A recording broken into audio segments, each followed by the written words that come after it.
Welcome back to ESBR Boxing. Just me this morning, as you'd say. Just a quick one, as it has just gone at 5 in the morning on Saturday. Just a quick reaction to Arslanbek Makhmudov's 1 round. I mean, I hesitate to even call it a KO, but 1 round win over Michael Wallisch over in Canada. A bizarre heavyweight fight this was, even though it only lasted 3 minutes. So, just Wallisch, you may recognise the name.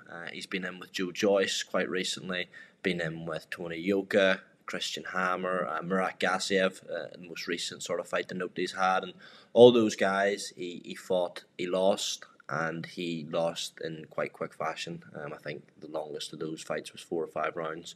So there was never really any doubt that he was going to take, Makhmudov a great distance in this fight. Makhmudov obviously renowned already for his sort of power and brute strength, but coming off the Takam fight for Makhmudov, where a lot of his defensive frailties were sort of exposed, I think there was hope at least that Wallisch would come and have a go. He had lost a lot of weight, so the commentators kept alluding to, and that was their big selling point of Wallisch as an opponent. So there was this idea that maybe he was taking the fight seriously and he would come and maybe give Makhmudov a chance to show what I'm sure he has been working on in training camps since the sort of frailties that Takam maybe exposed a bit. But there was none of that at all. As soon as Makhmudov landed a right hand on Wallisch, he went down. Body language immediately sort of gave off the vibe that he didn't want to know after that. About 30 seconds later, he took a knee.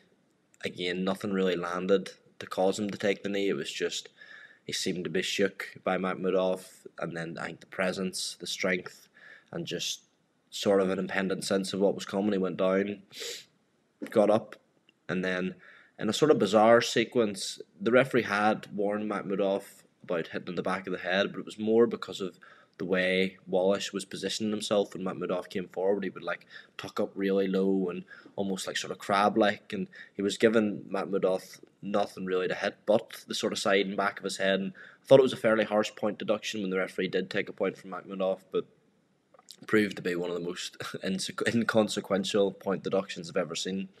30 seconds later, again, not a great deal landing clean. Carlos sort of cuffing shots around the side of the guard that I'm sure aren't pleasant, but you see heavyweights take far greater shots, but again was enough to send Wallisch down.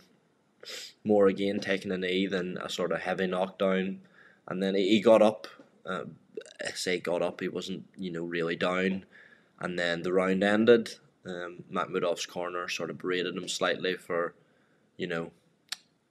abandoning sort of composure, I suppose, and allowing himself to get the point deducted.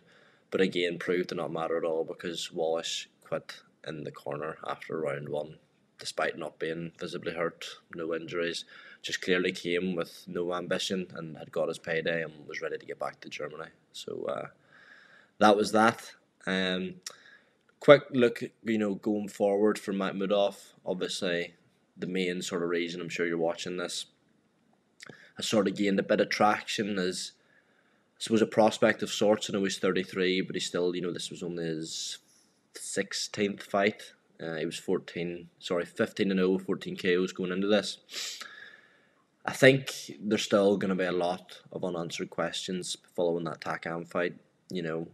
His strength and his power have, never been in doubt. He's massive. He's a terrifying looking heavyweight as well. But I think it's going to be, fighters a lot better than Michael Wallisch are going to be the ones where we really see those questions answered.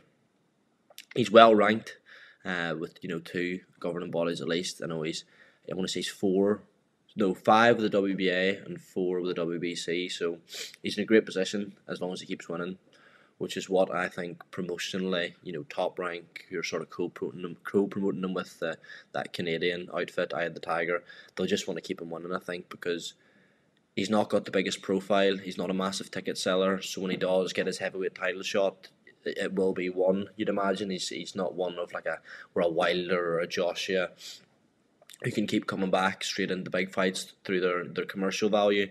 So I think they probably will be quite careful with him, especially given what we saw in the Takam fight. I don't think 2023 is going to be the year for him to get that heavyweight title fight.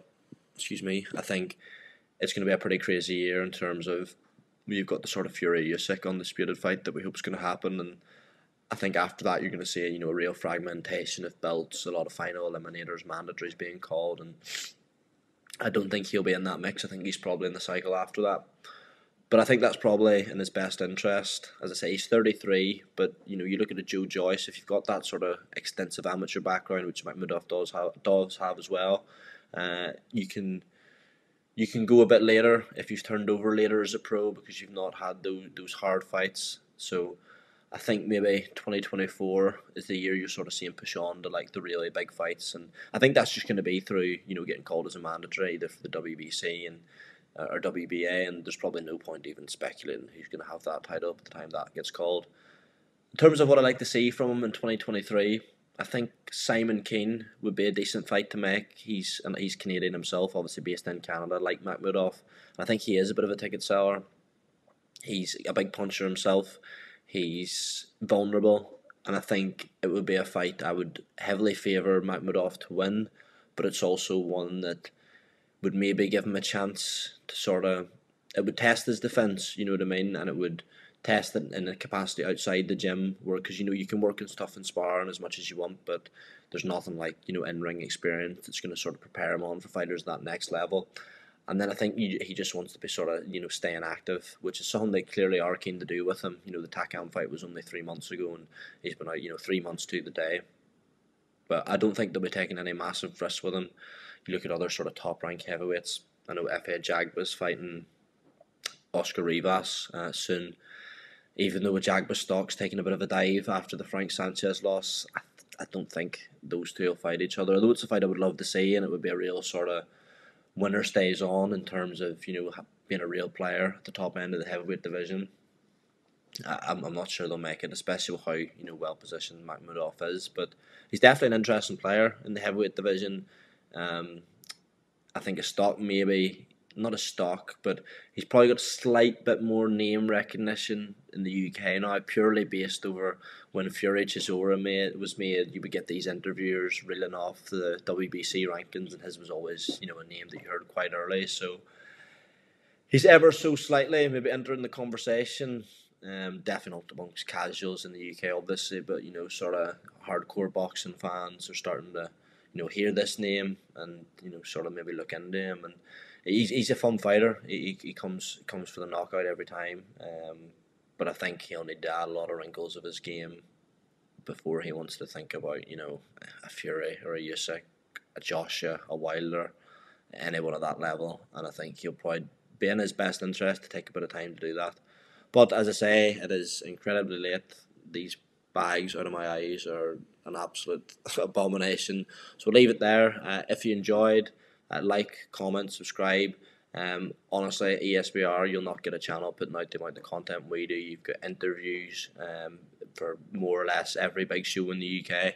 You get fight reviews, previews, betting tips, loads of shorts as well. So if you're interested in your boxing at all, you want to be subscribed. But that'll be it. As I say, I've waffled on long enough. So thanks again. Cheers.